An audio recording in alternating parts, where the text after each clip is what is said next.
السلام علیکم۔ آج جس بزنس مین کی میں آپ کو کہانی سنانے جا رہا ہوں وہ ایک مزدور کا بیٹا تھا، لیکن 2007 میں وہ دنیا کا امیر ترین شخص بن گیا۔ کیسے بنا؟ اس نے نوکری کیوں نہیں کی؟ وہ بزنس کی طرف کیوں گیا؟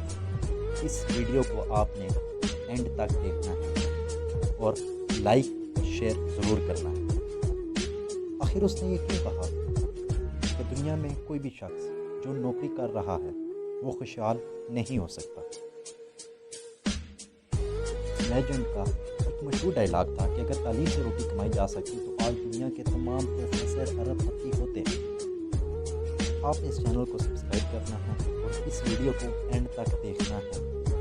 ترقی چونٹی کے پاؤں لے کر پیدا ہوتی ہے۔ وہ مزدور کا مقدر لے کر پیدا ہوا تھا، لیکن اس نے اپنے ویژن، محنت اور ایمانداری سے اپنا مقدر بدل دیا۔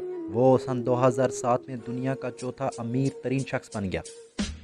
وہ 1926 میں سویڈن کے ایک گاؤں ایگنیو یارڈ میں پیدا ہوا۔ اس کے والدین ایک فارم ہاؤس ایلمیٹر یارڈ میں مزدوری کرتے تھے۔ اس کے والدین نے 5 برس کی عمر میں بھی اسے مزدوری پر لگا دیا، لیکن اس نے مزدوری کے بجائے کاروبار کا فیصلہ کیا۔ اس کا نام 3 سال کی عمر میں رکھا گیا۔ اس کے نام کے 2 حصے تھے، انگوار اور کیمپارڈ۔ اس نے 11 سال کی عمر میں ماچسیں بیچنا شروع کی۔ وہ ماچسوں کے ڈبے لیتا اور سائیکل پر گلی گلی ماچسیں بیچتا رہتا۔ وہ یہ کام 6 ماہ تک کرتا رہا۔ پھر ایک دن اسے معلوم ہوا اگر وہ شہر سے تھوک میں ماچس خرید لے اور یہ ماچس گاؤں کے دکانداروں اور شہری بازوں کو بیچ دے تو وہ زیادہ منافع کما سکتا ہے۔ انگوار اگلے دن اسٹاک روم چلا گیا، وہاں سے تھوک میں ماچس خرید لائے۔ اس نے یہ ماچسیں تھوڑا سا منافع رکھ کر بیچ دی۔ اس نے اگلے سال تک ماچسوں کے کاروبار کو مچھلی، کرسمس ٹری، کرسمس کارڈز، پھولوں کے بیج، بال پوائنٹس اور پینسلوں تک پھیلا دیا۔ وہ یہ ساری اشیاء تھوک میں خریدتا تھا اور بعد ازاں گاؤں کے دکانداروں کو فروخت کر دیتا تھا۔ وہ 17 سال کا ہوا تو اس کے والد نے اسے تھوڑے سے پیسے دیے۔ اس نے اس معمولی سی رقم سے ایک ایسی کمپنی کی بنیاد رکھ دی جس نے آنے والے دنوں میں پوری دنیا کا لائف سٹائل تبدیل کر دیا۔ انگوار نے اس رقم سے وزن میں ہلکا لیکن رنگوں میں تیز فرنیچر بنانا شروع کر دیا۔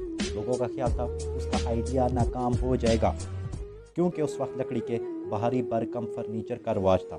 لوگ اس وقت مرتبہ فرنیچر بنواتے تھے۔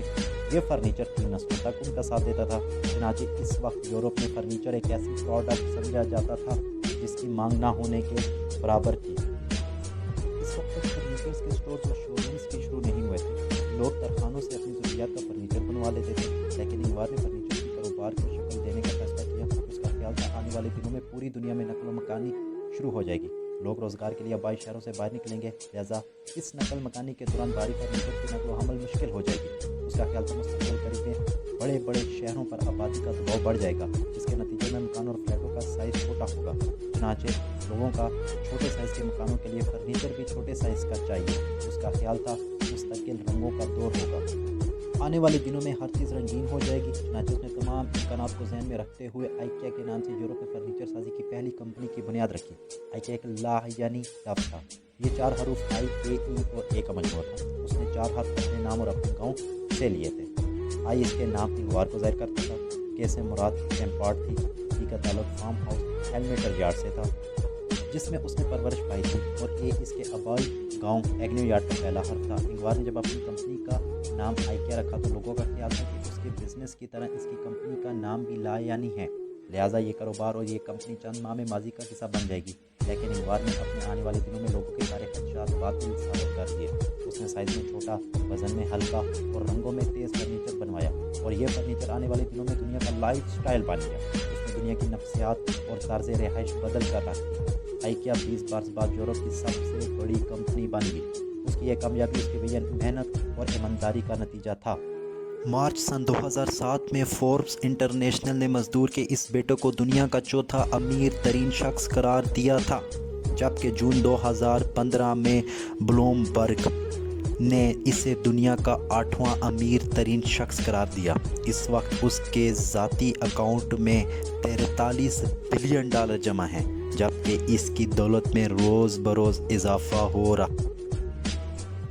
انگوار کیمپارڈ ایک انتہائی دلچسپ شخص ہے۔